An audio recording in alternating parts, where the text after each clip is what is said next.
April 22-ന് പഹൽഗാമിലെ Baisaran താഴ്വരയിലുണ്ടായ ഭീകരാക്രമണത്തിൽ പാകിസ്ഥാന്റെ intelligence ഏജൻസിയായ ISI, ഭീകര ഗ്രൂപ്പായ ലഷ്കർ-ഇ-തോയ്ബ എന്നിവയ്ക്ക് പങ്കുള്ളതായി NIA പ്രാഥമിക റിപ്പോർട്ട് പുറത്തുവന്നിരുന്നു.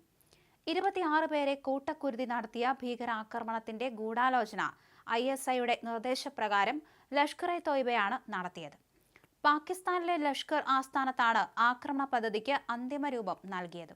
ആക്രമണത്തിൽ ഉൾപ്പെട്ട ഹാഷിം മുസ അഥവാ സുലൈമാൻ, അലിഭായ് അഥവാ തൽഹാഭായ് എന്നിവർ പാകിസ്ഥാൻകാരാണെന്ന് സ്ഥിരീകരിച്ചിട്ടുണ്ട്.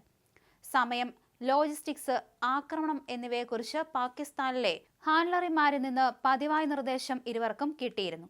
ആക്രമണത്തിന് ഒരാഴ്ച മുൻപേ ഭീകരർ ഇന്ത്യൻ മണ്ണിൽ പ്രവേശിച്ചിരുന്നു. ഇവർക്ക് ഓവർഗ്രൗണ്ട് വർക്കർമാരുടെ സഹായം കിട്ടി. താമസമടക്കമുള്ള കാര്യങ്ങളിൽ ഇവർ സഹായിച്ചു. വിപുലമായ ഫോറൻസിക് ഇലക്ട്രോണിക് ഡേറ്റാ വിവരങ്ങൾ NIA ശേഖരിച്ചു. ആക്രമണ സ്ഥലത്ത് നിന്ന് 40-ലേറെ വെടിത്തിരക്കൂടുകൾ കണ്ടെടുത്തു. ഇവ ബാലിസ്റ്റിക് രാസപരിശോധനകൾക്ക് അയച്ചു. ആക്രമണ സ്ഥലത്തിന്റെ 3D മാപ്പിംഗ് തയ്യാറാക്കി. താഴ്വരയിലെ മൊബൈൽ ടവറുകളിൽ നിന്ന് വിവരം കിട്ടി. ആക്രമണത്തിന്റെ തൊട്ടു മുമ്പുള്ള ദിവസങ്ങളിൽ മേഖലയിൽ സാറ്റലൈറ്റ് ഫോണുകളുടെ ഉപയോഗം കൂടിയിരുന്നു. ബൈസണിന് ചുറ്റും 3 സാറ്റലൈറ്റ് ഫോണുകൾ പ്രവർത്തിക്കുന്നുണ്ടായിരുന്നു. ഇവയിൽ 2 എണ്ണത്തിൽ നിന്നുള്ള സിഗ്നലുകൾ കണ്ടെത്തി വിശകലനം ചെയ്തു. ആകെ 2800-ലേറെ പേരെ NIAയും സുരക്ഷാ ഏജൻസികളും ചോദ്യം ചെയ്തു. 150-ലേറെ പേരെ കൂടുതൽ ചോദ്യം ചെയ്യലിനായി കസ്റ്റഡിയിലെടുത്തു. ജമാഅത്തെ ഇസ്ലാമി, ഹുറിയത്ത് കോൺഫറൻസ് എന്നീ നിരോധിത ഗ്രൂപ്പുകളുമായി ബന്ധമുള്ള വ്യക്തികളും ഇതിൽ ഉൾപ്പെടുന്നു. കുപ്വാര, പുൽവാമ, സോപ്പോർ, അനന്ത്നാഗ്, ബാരാമുല്ല ജില്ലകളിൽ റെയ്ഡുകൾ നടത്തി.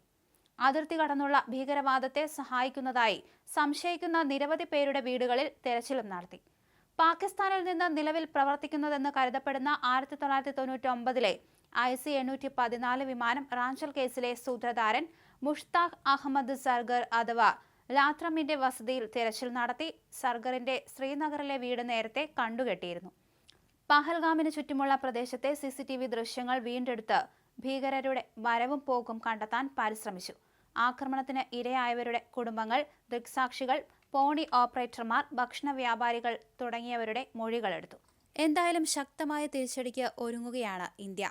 നിരവധി ഭീകരരുടെ വീടുകളും കഴിഞ്ഞ ദിവസം തകർത്തെറിഞ്ഞിരുന്നു. അതിന് പിന്നാലെയാണ് ഇപ്പോൾ നിരവധി പേരെ കസ്റ്റഡിയിലെടുത്ത് ചോദ്യം ചെയ്തു എന്ന വാർത്തയും പുറത്തു വന്നിരിക്കുന്നത്.